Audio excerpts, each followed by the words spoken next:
এই বাচ্চার বাবাকে। পিয়ালি, কি করছেন স্যার? ছাড়ুন আমায়, আপনি নেশার ঘোরে আছেন। রুদ্রনীল মদের নেশায় এতটাই ডুবে আছে যে তার মাথা কাজ করছে না। সে পিয়ালিকে কাছে পেয়ে তার সাথে মিশে একাকার হয়ে যেতে চায়।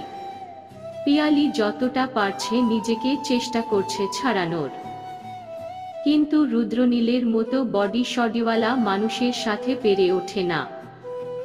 তাই তো পিয়ালিকে নিজের সবথেকে দামি জিনিস, তার ইজ্জতের বলিদান দিতে হয়। রুদ্রনীল পিয়ালির সঙ্গে মিলেমিশে একাকার হয়ে যায়, তারপর ক্লান্ত হয়ে বিছানায় শুয়ে পড়ে। আর পিয়ালি চোখের জল ফেলতে থাকে। ফ্ল্যাশব্যাক। রিতা, তোকে যে বললাম আমি, ছোট কোনো ড্রেস পরে আসবি, তুই শাড়ি পরে চলে এলি। এবার তোকে কে ইন্টারভিউতে সিলেক্ট করবে বল? পিয়ালি, চাকরি পাওয়ার জন্য কি নিজের অঙ্গ প্রদর্শন করতে হবে নাকি? নিজের যোগ্যতার কোনো দাম নেই। রিতা, না ভাই, এখন যোগ্যতা দিয়ে আর কিছু হয় না, শরীরটা দেখাতেই হয়। আর ভালো করে শোন, ম্যানেজার বাবু যা যা বলবেন তাই তাই করবি, একদম ওনাকে কোনো কিছুতে বাধা দিবি না। মনে রাখবি, এই চাকরিটা তোর খুব দরকার। এই চাকরিটা পেলে তোদের পরিবারের অনেকটা উপকার হবে। রিতা নিজের প্রিয় বান্ধবী পিয়ালিকে বুঝিয়ে সুঝিয়ে পাঠিয়ে দেয় ম্যানেজার বাবুর কাছে। ম্যানেজার বাবু, তোমার নাম পিয়ালি বসু? পিয়ালি, আজ্ঞে হ্যাঁ স্যার। ম্যানেজার বাবু নিজের সিট ছেড়ে পিয়ালির পাশে এসে দাঁড়ায়। তারপর পিয়ালিকে বলতে থাকে, শাড়ি পরে এসেছো কেন ইন্টারভিউতে? কোনো হট ড্রেস ছিল না তোমার কাছে? সে যাই হোক, তুমি দেখতে খুবই সুন্দরী, তোমার চাকরিটা হয়ে যাবে।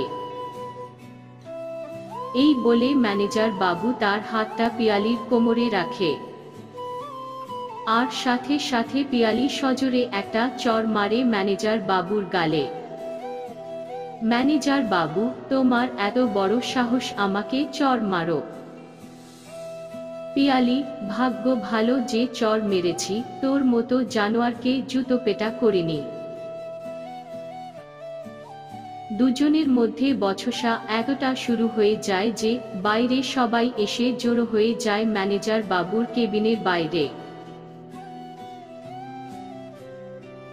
নির্মলা দেবী, কি ব্যাপার, সবাই এখানে এইভাবে ভিড় করে রয়েছে কেন? অফিসের এক কর্মচারী, আসলে ম্যাডাম, একটা মেয়ে ইন্টারভিউ দিতে এসেছে, আর তার সাথেই বচসায় জড়িয়েছে ম্যানেজার বাবু। নির্মলা দেবী, দুজনকেই এক্ষুনি ডেকে পাঠাও আমার অফিস রুমে। তারপর সেখান থেকে চলে যায় নির্মলা দেবী, মানে এই অফিসের মালিক। কিছুক্ষণ পরে দুজনেই নির্মলা দেবীর কেবিনে আসে। নির্মলা দেবী, এই যে মেয়ে, তোমার নাম কি?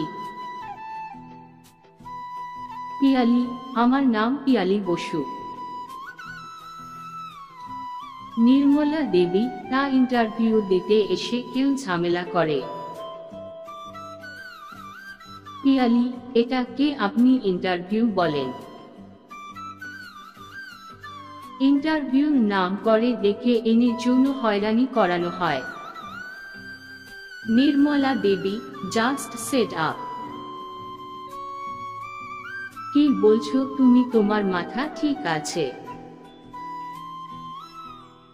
20 বছর আমি এই কোম্পানি চালাচ্ছি, একজনও আমার উপর দাগ ছিটাতে পারেনি।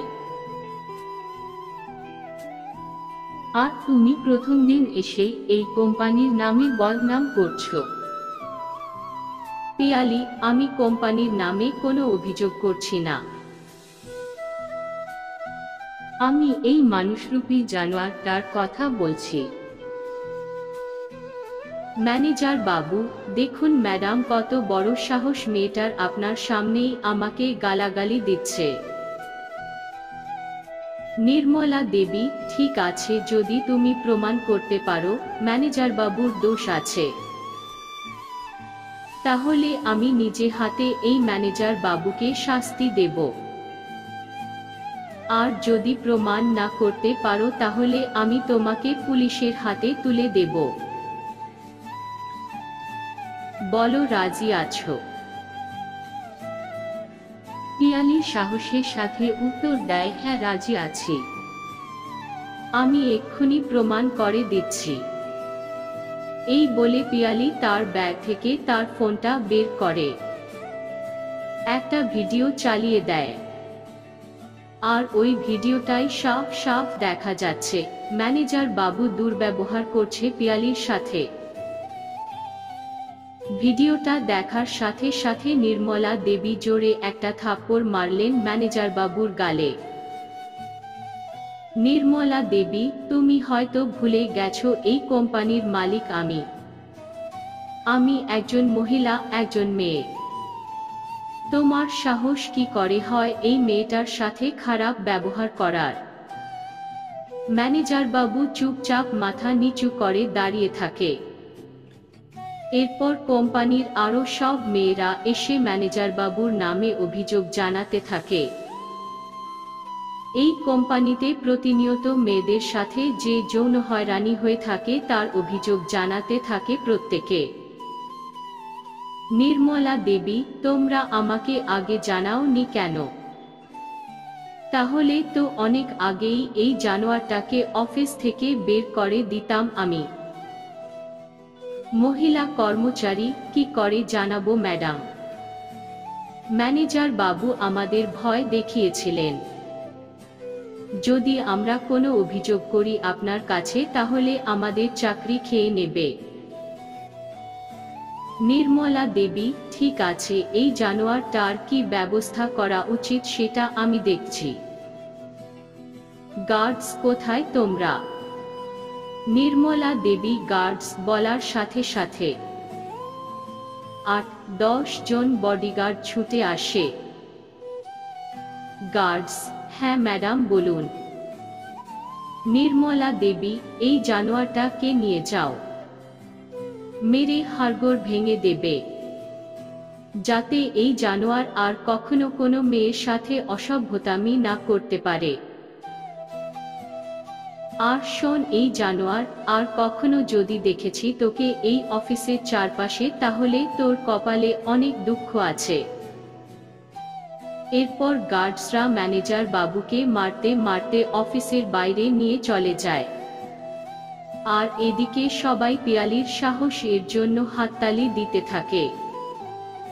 এই অফিসের প্রত্যেকটা মেয়ে আজ থেকে যৌন হয়রানির হাত থেকে মুক্ত। নির্মলা দেবী, পিয়ালি, আমি তোমার সাহসে মুগ্ধ। তোমার চাকরিটা হয়ে যাবে, আজ বাড়ি চলে যাও। কবে আসতে হবে তোমায় ফোন করে জানিয়ে দেব। তারপর পিয়ালি বাড়ি ফিরে আসে। পিয়ালির মা, তুই চলে এসেছিস, নে তাড়াতাড়ি হাত মুখ ধুয়ে নে, আমি তোর জন্য খাবার বেড়ে দিচ্ছি। পিয়ালি, আবার তুমি এই অসুস্থ শরীর নিয়ে রান্না করেছ? বোন কোথায়?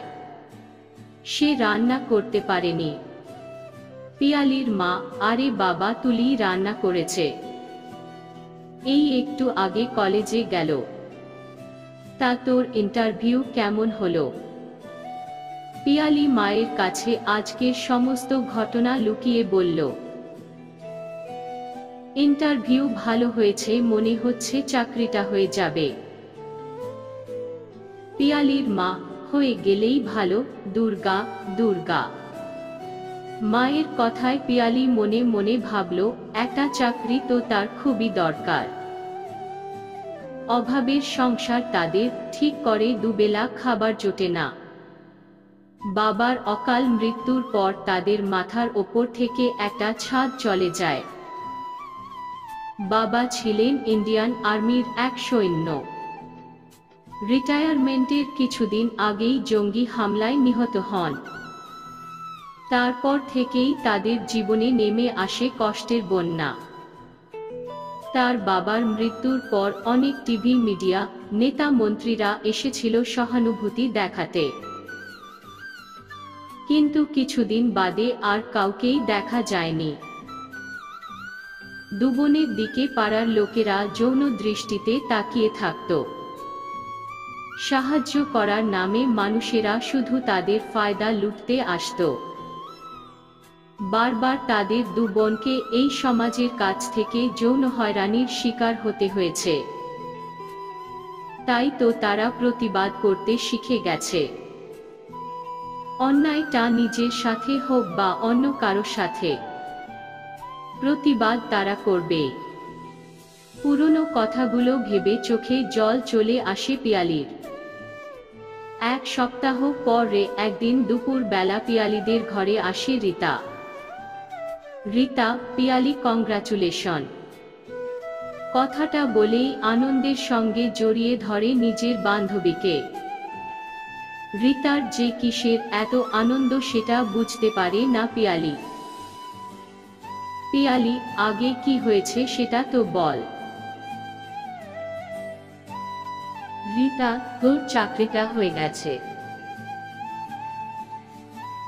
শুধু তাই নয়, তাও আবার পার্সোনাল অ্যাসিস্ট্যান্ট, সেটাও আবার রুদ্রনীল স্যারে। আরে আমাদের ম্যাডাম নির্মলা দেবীর একমাত্র ছেলে রুদ্রনীল স্যার। কথাটা শুনে পিয়ালির মুখে হাসি চলে আসে। পরের দিন থেকেই পিয়ালিকে জয়েন্ট করতে হবে, তাই পিয়ালি পরের দিন সকালেই তাড়াতাড়ি অফিসে চলে যায়। অফিসে গিয়ে সোজা রুদ্রনীল স্যার এর অফিস রুমে যায়। পিয়ালি, স্যার আমি ভিতরে আসতে পারি? কথাটা শোনা মাত্রই রুদ্রনীল গেটের দিকে তাকায়। আর প্রথমবার পিয়ালিকে দেখে রুদ্রনীল হা হয়ে তাকিয়ে থাকে তার দিকে। কত মায়া ভরা মুখ, দেখে মনে হয় পুরো মায়াবিনী। অপরদিকে পিয়ালি ভাবে, দেখতে শুনতে তো ভালোই, পুরো হিরোদের মতো। কে জানে ব্যবহারে আদেও মানুষ না পশু। রুদ্রনীল, আসুন আসুন, বসুন এই চেয়ারে। আমি যদি ভুল না হই তাহলে আপনি পিয়ালি বসু। এই কদিনে অনেকবার নাম শুনেছি আপনার, বিশেষ করে আমার মায়ের মুখে। আপনি নাকি অনেক সাহসী? পিয়ালি, তেমন কিছু না স্যার, শুধু অন্যায়ের প্রতিবাদ করতে শিখে গেছি। এরপর থেকে পিয়ালি নিজের কাজে মন দেয়। আর আস্তে আস্তে নির্মলা দেবীর চোখের মণি হয়ে উঠতে থাকে। আর সেই সাথে সাথেই রুদ্রনীলের মনে একটু একটু করে জায়গা করতে থাকে। একদিন অফিসে কাজ করার সময় রুদ্রনীল ডেকে পাঠায় পিয়ালিকে। পিয়ালি, স্যার আপনি আমায় ডেকেছিলেন? রুদ্রনীল, বলছিলাম ঘোষাল বাবুর ফাইলটা খুঁজে পাচ্ছি না, একটু খুঁজে দিন তো। পিয়ালি এক মনে ফাইল খুঁজতে থাকে। আর রুদ্রনীল নিজের সমস্ত কাজ ছেড়ে তাকিয়ে থাকে পিয়ালির দিকে। পিয়ালি, স্যার এই নিন ঘোষাল বাবুর ফাইলটা। রুদ্রনীল, হ্যাঁ দিন।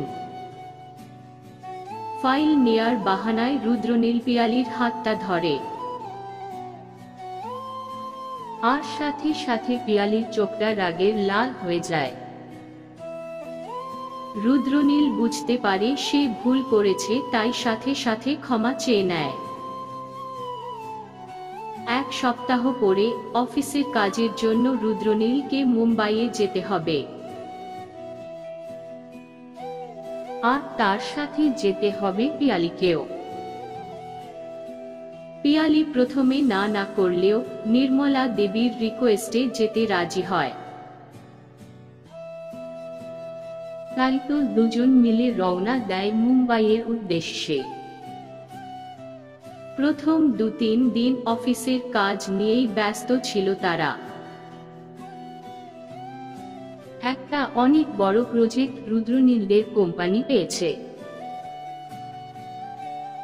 তাই তো আজকে রাতে একটা পার্টির আয়োজন করা হয়। আর এই পার্টিতে গিয়েই রুদ্রনীল এত বড় প্রজেক্ট পেয়েছে সেই আনন্দে ড্রিঙ্কের পর ড্রিঙ্ক করতে থাকে। একদম মদ্যপ অবস্থায় হোটেলে ফেরে।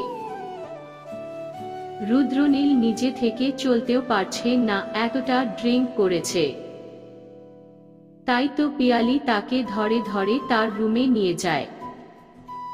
রুদ্রনীলকে বিছানায় শুয়ে আসতে যাবে, ঠিক সেই সময়ে রুদ্রনীল তার হাত টেনে ধরে।